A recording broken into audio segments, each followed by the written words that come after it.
So this was kind of taken out of order, where next item was update on the budget process. And so that was March 17th. And yes, okay, you go home, get out of here. We're going to talk for a while. I thought we'd be done on time. I thought we were going to end early, honestly. Actually, you have a copy of the memo that was issued just, as Peter said, just this week. The important thing for you, actually two things. One is the mayor is having a community budget meeting on March 7th, which is a Saturday. It'll be here in the same location that you're sitting in. It'll only run the morning this time, so it'll run from probably about 9 to 11:30 or so.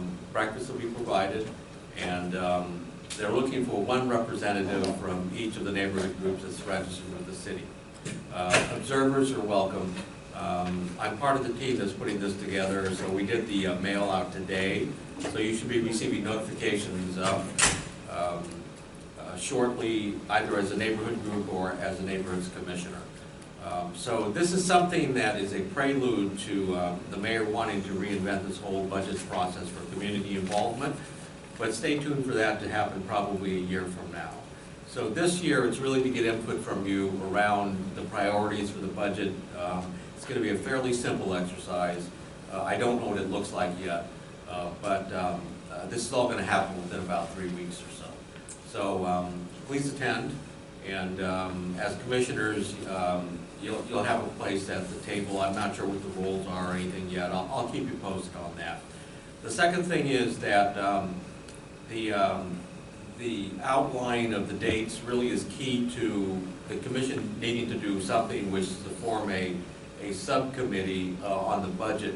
In the past, we've had Commissioner Jones, who is now Councilmember Jones, who has really taken the lead in forming that committee, coming up with the information that's necessary, and then doing a draft of a letter that last year went out at the end of April.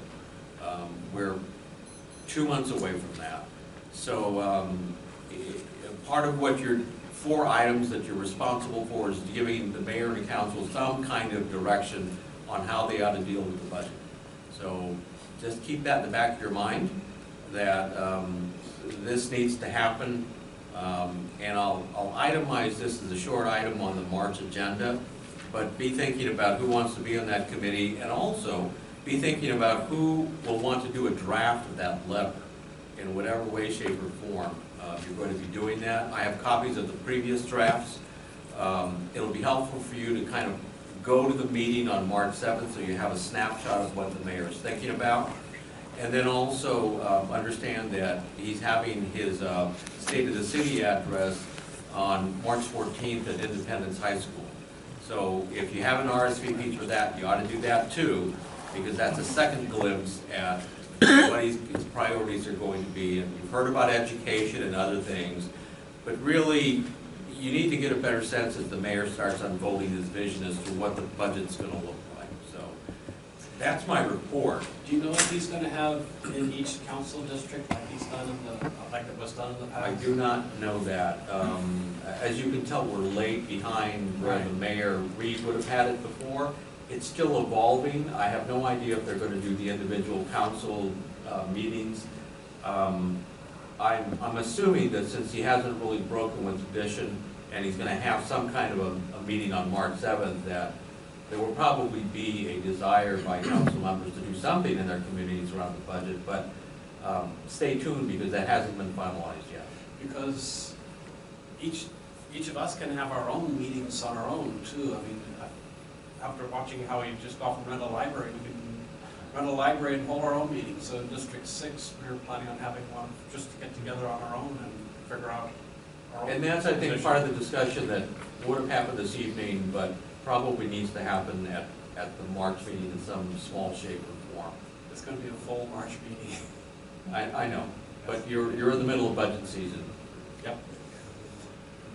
Let's see, so is there a report from, is that your report? Oh, yeah. You want to say something very quickly? One of the things that you one of the things you may want to look at is when the February 27th, when the city manager's budget request and forecast comes out. That is the starting point that you'll look at. If you read that, then basically you'll be able to basically, 10 days later, have an idea what basically the city manager, because the city manager doesn't do it in a vacuum. They typically talk to the council members or talk to the mayor.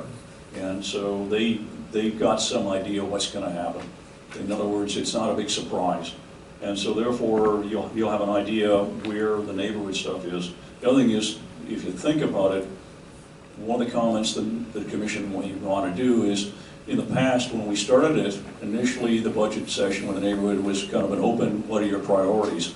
Then it narrowed down and got to the point that basically the neighborhoods had very little input to it because it was all structured. You may want to make the comment to staff and to the mayor's office, you'd like a little more openness in the thing so that there would be some input rather than, I don't know how exactly you're going to do it, probably will not happen this year. But the other thing is take a look at is after the State of the City address, you'll know again where it is. So by the time you get to the budget mayor message, you have a good idea. Then you've got a couple more months before you actually go into the hearings. And just a thought. Juan? So the mayor participated in a District 5 Neighborhood Leaders Summit a couple of weeks ago around there, and I related to the budget.